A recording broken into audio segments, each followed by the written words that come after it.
Gure gonbidatuaren lanak Nafarroako biodibertsitatearen kontserbazioa du helburu. Animalia eta landare espeziak ikertzen eta babesten ditu. Bidasoako presek izokinen migrazioa eragozten dute.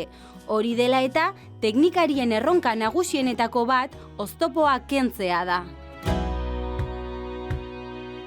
Txikitan, biologoen dokumentalek zure eta lur uzten zuten gure elkarrizketatua. Elortz errekako uretan barna ibiltzen zelarik, argi zuen handitan ibaietan lan eginen zuela.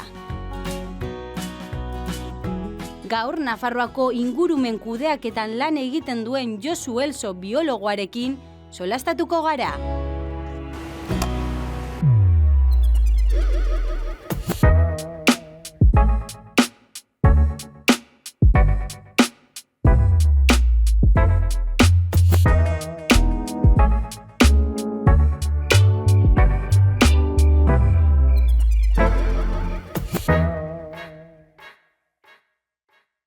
Kaixo, Josu, zer moduz? Kaixo, ondo. Josu, zertan datza biologo baten lana? Bueno, biologoak lan asko egiten ditugu, baina nik laburtuko nuke hiru lan desberdinetan. Bat izango litzateke ikertzea, bestea izango litzateke kudeaketa, naturaren kudeaketa, eta bestea izango litzateke erakustea, ez? Orduan, hirurak naturari buruz hitz egiten gara, hau da, natura ikertzea, natura kudeatzea, edo jendeari, ez bakarrik ikaslei, baizik eta jendeari natura erakustea eta maitatzen irakastea.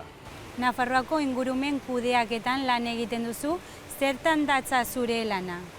Nik biodibertsitate konservazio taldean egiten dut lana, enpresa publikoan, Nafarroako ingurumen kudeaketan. Eta egiten duguna da, Nafarroako biodibertsitatea konserbatzea, izenak esaten du, ez? Hau da, gure ingurunean ditugun landareak eta animaliak aldugun eta hoberen babestea. Batez ere, ibaien kudeaketan lan egiten duzu. Nolakoa da Nafarroako ibaien egoera eta zer egin dezakegu egoera hobetzeko? Bueno, Nafarroako ibaien egoera orain dela urte batzuk baino hobeagoa da. Ur kalitatea askoz hobeagoa da, eta horren ondorioz hobe daude ez bakarrik ibaiak, baizik eta ibaietan bizi diren biztanleak, arrainak edo ugaztunak edo hegaztiak. Zer egin dezakegu hobetzeko? Bueno, oraindik lan asko daukagu. Arazoak ez dira berdin Nafarroako iparraldean dauden ibaietan eta Nafarroako hegoaldean daudenak. Iparraldean arazo larrienak dira presak, presa asko ditugu, eta hori da ibaientzat arazo larri bat. Hegoaldean berriz ez dira bakarrik presak, baizik eta baita ere motak edo ibaiari kendu diogun tokia. Orduan leku hori berreskuratzea ere oso garrantzitsua da, ekosistema horiek normalea izango litzateken erara funtzionatzeko. Life Kantauri bai proiektua gidatzen duzu, zein helburu ditu ekimenak? Justo Life Kantauri bai iparraldeko ibai horietan lan egiten du, eta horrek esan nahi du presak jartzen dituzten arazoak konpontzea lortu nahi duguna. Proiektu hau Nafarroan jaiotzen diren 5 ibaietan lan egiten dugu, baina 5 ibai horietatik beste 2 regioetara mugitzen dira, Gipuzkoara edo iparraldera, orduan Oria eta Urumea adibidez Nafarroan jaiotzen dira eta Gipuzkoatik iristen dira itsasora. Bestaldean Luzaide eta Ugarana ibaiak berriz ere Nafarroan jaiotzen dira eta iparraldetik Kantauri itsasora doaz, eta azkenekoa nagusiena izango litzateke Bidasoa. Hor erdian dago, bere bide gehiena Nafarrotik egiten du, baina azkeneko kilometroak alde bat izango litzateke Gipuzkoa eta bestea iparralden. Orduan, ibai horietan egin nahi duguna da, han bizi diren animalien konserbazio egoera hobetzea.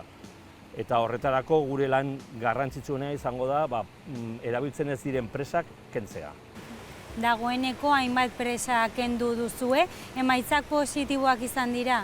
Bai, Nafarroako gobernuak eta Kantauriko Konfederazioak lan asko egin dute Bidasoa ibaian, azkeneko 23-24 urtetan, erabiltzen ez ziren enpresak mugitzen, kentzen gutxinaka egon dira, eta ondorioak orain ikusten ari gara, izokinak orain dela 4 urte uste dut, Elizondora berriz ere bueltatu ziren, orain dela aspaldi ez genituen izokinak ikusten, eta adibidez aurten, joan den udan, Ugaranan gure Frantziako kideak kendu zuten presa bat, ordan Txarinera ondoan zegoen presa bat, eta azkeneko neguan izokinak Urdazubira iritsi dira. Orduan, hor ikusten da nola lan hori egin beharrekoa dela.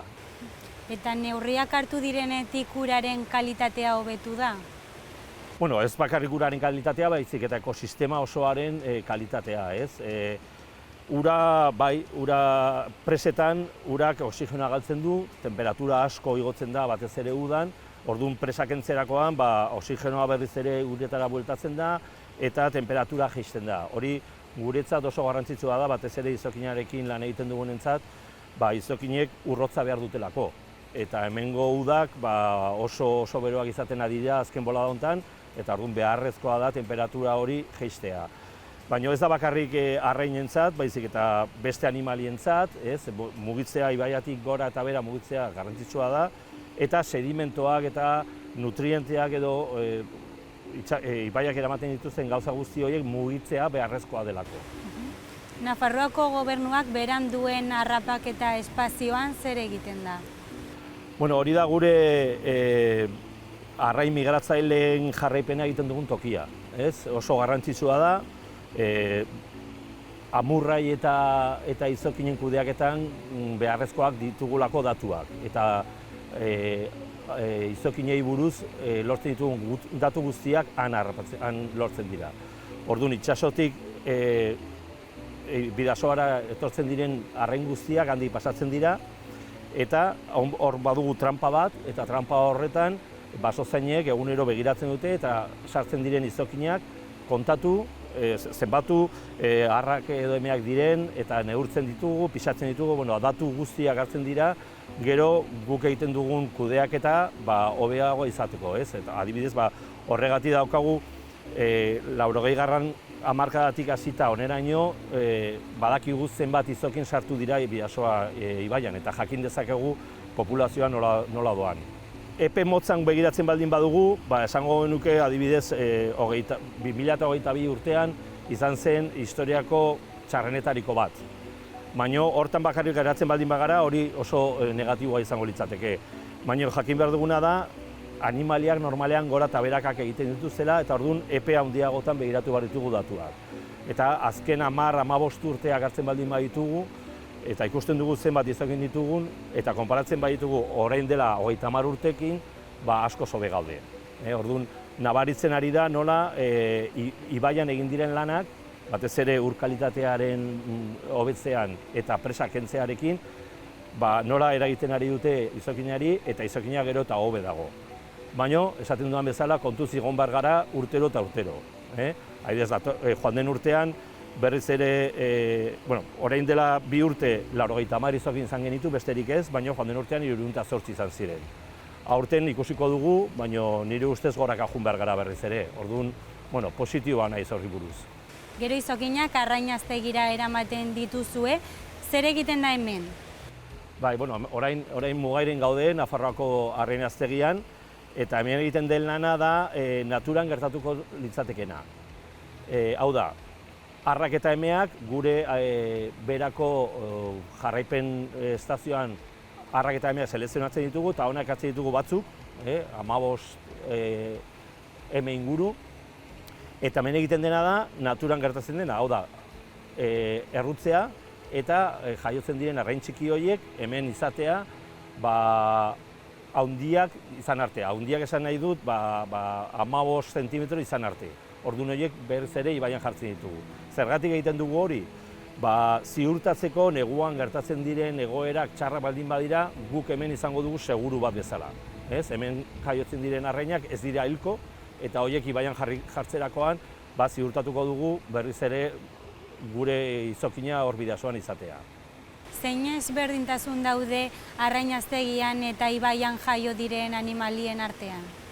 Bueno, hori da ordaindu behar dugun faktura, ez?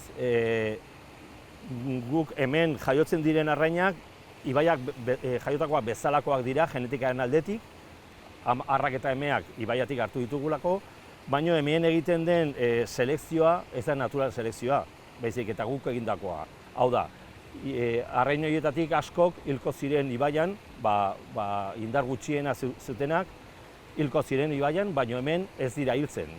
Orduan, egiten dugun selekzioa ez da naturala.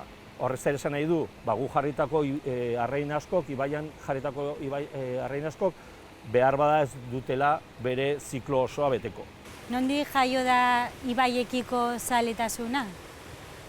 Bueno, niri biologia beti da nahi gustatu zait, eta nik txikia nintzenean, Rodríguez de la Fuente eta Jazz Cousteaurekin jaio nintzen, horiekin telebistan nire referente bezala, ekosistema hori ikastea, estudiatzea eta beraiek telebistan erakusten zidatena nik neu ikastea, hori egin nuen, ez? Eta orduan unibertsitatea idazterakoan argi neukan nik biologia egin nahi nuela eta ibaietan egin nahi nuela lan. Pertsonalki Europako funtsekin finantzatutako proiektuetan lan egin duzu, baita Irlandan beka baten bidez, Turkian ere, zein esperientzia eta ezagutza ikasi duzu? Bueno, ikasi asko. Beste lekuetan egiten den lana, beti oinarrizkoa da guretzat ere, ez? Ikasi behar dugu eta irakatsi behar dugu ere, ez? Guk ere bagoaz beste kongresuetara eta irakusteko ere zer egiten dugun hemen. Eta, bueno, nik Irlandan doktoratua egin nuen 4 urtez, eta Amurrain eta Izokiekin, orain dakidan gauza gehienak han ikasi nituen, orduan, oso interesgarria izan da.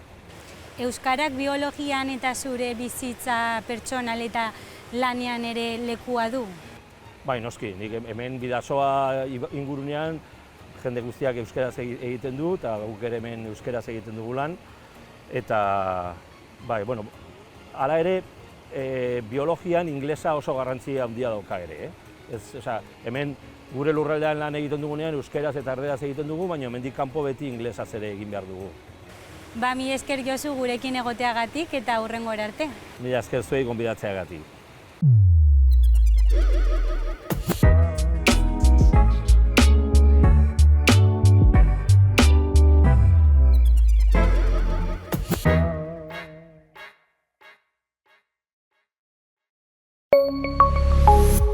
Gobierno de Navarra. Nafarroako gobernua.